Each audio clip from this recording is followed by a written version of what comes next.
এটান আসসালামু আলাইকুম। ওয়ালাইকুম আসসালাম।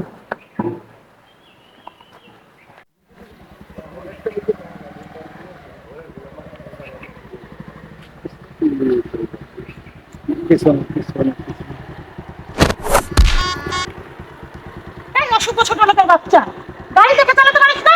আচ্ছা আপা, বন্ধু একটা সরি। এত তো ধাক্কা মারছিস গাড়িতে, আমার সরি বলা হচ্ছে। এটা কে রে? এইভাবে কেউ কথা বলে? দেখে তো মনে হচ্ছে জমিদারের মেয়ে। আচ্ছা যাই হোক, আমরা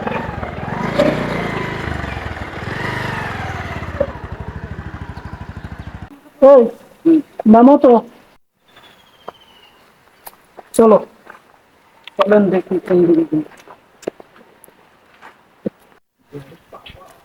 হ্যালো আবু, বলছি এই যে পার্কের মধ্যে কতগুলো বখাটা ছেলে পেলে এই যে পার্কের মধ্যে গাড়ি ঢুকে অনেক ধরনের আজে বাজে সিনকেট করে।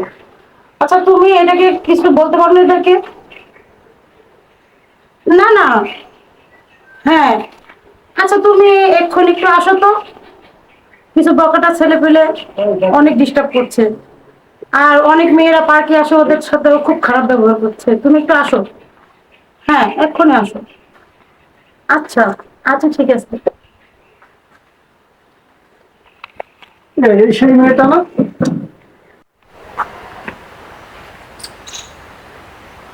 আসসালামু আলাইকুম আপু। ওয়ালাইকুম আসসালাম। তোমরা? আসলে আসার সময় আপনার সাথে যে ঘটনাটা ঘটে গেছে এর জন্য দুঃখিত। আচ্ছা ঠিক আছে, এবার থেকে দেখে শুনে গাড়ি চালাবে, কেমন? আচ্ছা ঠিক আছে।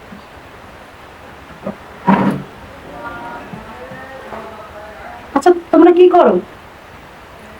আমি অনার্সে পড়াশোনা করি। আর তুমি? আমি একটা সেকেন্ড ইয়ারে আছি। আপনি? আমি ডাক্তারি পড়ি। তোমাদের বাসা কত দূর? কিন্তু এখান থেকে অল্প একটু দূরে আমাদের বাসা, দুজনের পাশাপাশি বাসা।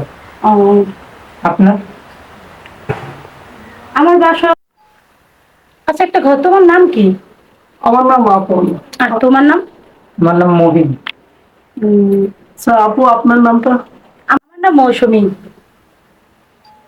তাহলে ডাক্তারি কোথায়? আচ্ছা তোমরা কয় ভাই বোন? আমরা এক বোন এক ভাই। তোমার বাবা মা কি করে? আমার বাবা মাঠে কাজ করে। আচ্ছা পড়ালেখা শেষ করে তোমার কি কাজ করার ইচ্ছা আছে?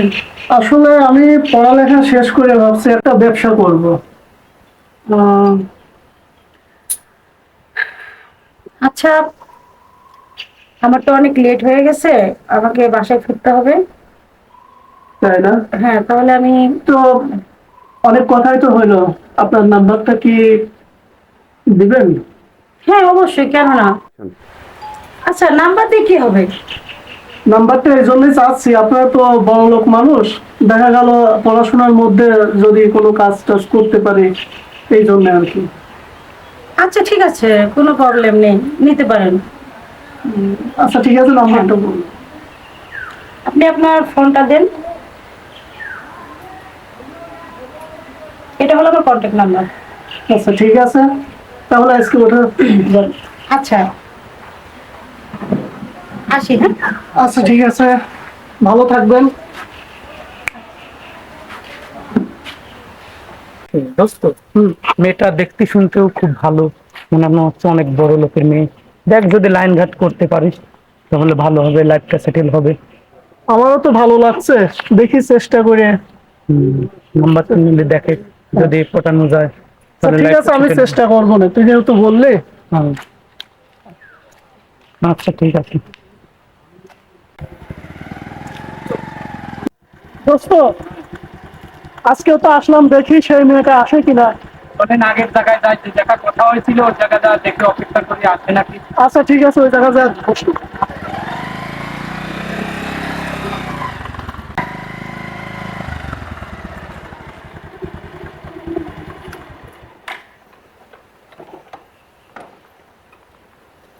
আচ্ছা বন্ধু, সেই মেয়েটার সাথে কি দেখা হবে? এই জায়গাতে কথা হয়েছিল, আসবে কি আমাদের জন্য? বস তো দেখি আসে কিনা। আচ্ছা বেশ তাহলে দেখ। যদি আসে, তাহলে মনের কথাটা খুলে বলবি। তোমাকে আমার আজকে ভালো লাগে। আজকে যদি আসে আমার মনের কথা তো অবশ্যই বলবো, কারণ ওই মেয়েটা আমার খুব ভালো লাগছে। আরে কি খবর তোমাদের, কেমন আছো তোমরা? ভালো আছি, আপনি ভালো আছেন? হ্যাঁ খুব ভালো। আচ্ছা বসেন। তারপর? এই তো দিনকাল কেমন চলছে? হ্যাঁ খুব ভালো, তোমাদের? চলছে আর কি, গরিব মানুষের যেরকম চলে আর কি। কেন গরিব তা মানুষের এখানে এখানে হঠাৎ কি মনে করে? এমনিতেই আসলাম আর কি। তাই? আসলে হ্যাঁ। অনেকদিন ধরে ভাবছি আপনাকে একটা কথা বলবো, আমাকে? কিন্তু সাহস হচ্ছে না কথাটা বলার। না সমস্যা নেই, বলো। দেখেন, আমি আপনাকে প্রথম দেখার পর থেকে মনে মনে খুব ভালোবেসে ফেলেছি। এই ছোট লোকের বাচ্চা, তোর সাথে দুটা দিন ভালো ভালো কথা বলছি বলে তুই কি ভেবেছিস তুই আমাকে ভালোবাসবি বলবি আর আমি তোর কথাতে রাজি হয়ে যাব? তোর সাহস কি করে হয় আমাকে কথা বলার? কেন, গরিব মানুষের কি ভালোবাসার অধিকার নেই? তুই কোথায় আর আমি কোথায় একবার ভেবে দেখেছিস? অসভ্য ছোট লোক, তোদের সাথে ভালোভাবে কথা বলাটাই আমার ঠিক হয়নি। তোর সাহস হলো কি করে আমাকে কথা বলার? আর নেক্সট টাইম আমার চোখের সামনে তোদের দুজনকে যেন না দেখি। চলে যাবো চোখের সামনে থেকে, যা বলছি। অসভ্য কথাকার। আসলে আমরা গরিব মানুষ কি বলে কি আমাদের ভালোবাসার কোনো অধিকার নাই? আরে বন্ধু, আমার মাথাটাই খারাপ করে দিল। মনে কোনো জায়গা নাই।